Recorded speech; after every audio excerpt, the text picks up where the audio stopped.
Hello everyone. Welcome to Tale of a Tale.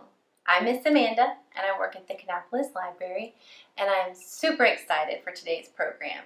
I'm going to share with you a traditional story. I'm also going to give you a craft idea and then we'll move on to some cool facts about animal tales. So let's just jump right in and get started with our story. The story today is told many different ways from many different countries, but this version is from Norway, and this is how the bear got a stumpy tail. So the setting of this story is in the winter, and it's freezing cold, and all of the animals are so hungry. And Bear runs in to Fox, and Fox has a huge string of fish that he just caught. Bear starts drooling at the mouth. "Oh my goodness," he says to Fox. "Where did you get all these fish from? How did you do this?" And the fox, being a little sneaky and tricky, said a little lie. And he said, "Oh, I just fished for them myself." "How did you do that?" said the bear. "Oh, it's so easy. Anyone can do it." "Oh, you must tell me, says the bear. So the fox tells him to go down to the frozen lake and dig out a hole in the ice until you reach the water. Then you have to stick your long tail down into the water. At that time, bears had long tails. You stick your long tail into the water and you wait for the fish to come and bite on your tail. "Oh my goodness, that sounds so easy. I'm going down to the lake right away." So the bear runs down to the lake as the fox snickers. The bear gets to the lake and he digs a hole and he reaches the freezing cold water. He turns around and he plops his tail into the freezing lake water. And he waits. And he waits. And it starts to hurt a little. Kind of stings, almost feels like his tail is on fire. This must be working. He must have hundreds of fish on his tail. So he waits a little bit longer.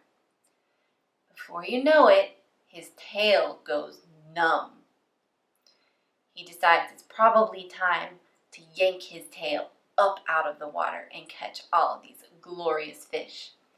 So he gets himself ready.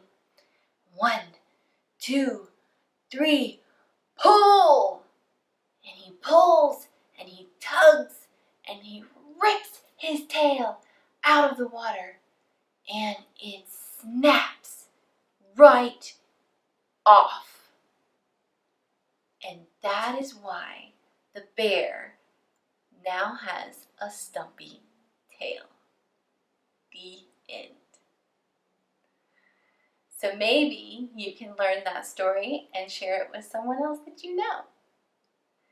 The next thing I would like to show you is a possible craft idea. There are many different ways that you can do this.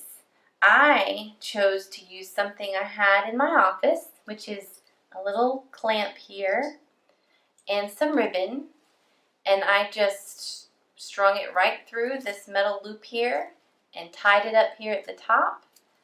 And now I figured I could clamp it right onto my clothes, and I have my very own unicorn tail.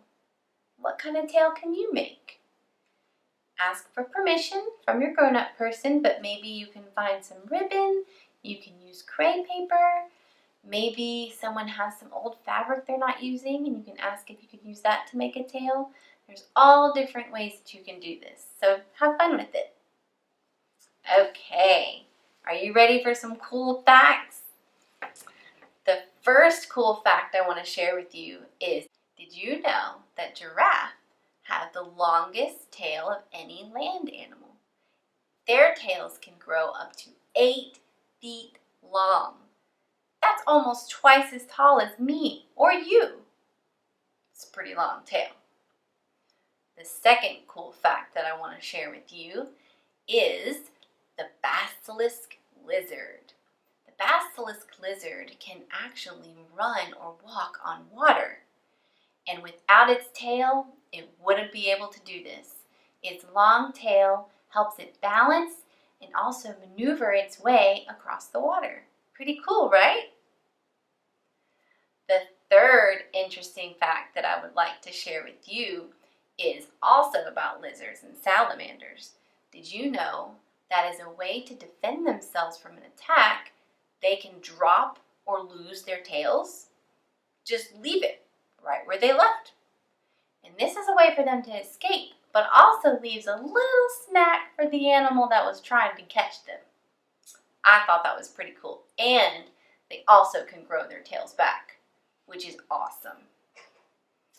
My fourth interesting, amazing fact is about alligators. Did you know that alligators store their fat in their tails? I didn't know that. Another cool thing about that is they can actually go 2 to 3 years without food just because of all of the fat that's stored up in their tails. Could you imagine not eating for 2 to 3 years? Well, it's just not possible for humans. I thought that was a really cool fact to learn. And the last one is super gross, but kind of cool.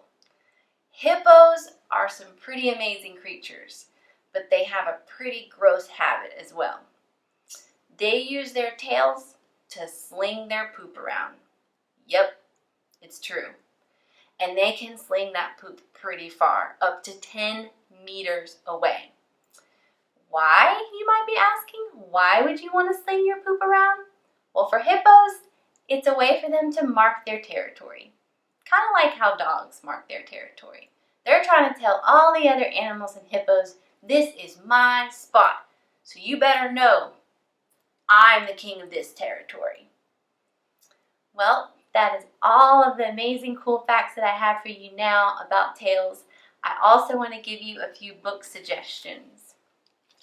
This is a really funny book about a young girl on her first day of school. She wakes up and she has a tiger tail.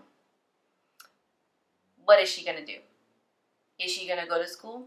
Is she going to hide at home underneath her covers? Well, you should check this out to find out. This is called A Tiger Tale, or What Happened to Anya on Her First Day of School by Mike Boldt. So come check this out at one of your branches. I also have a cool book about some animal facts.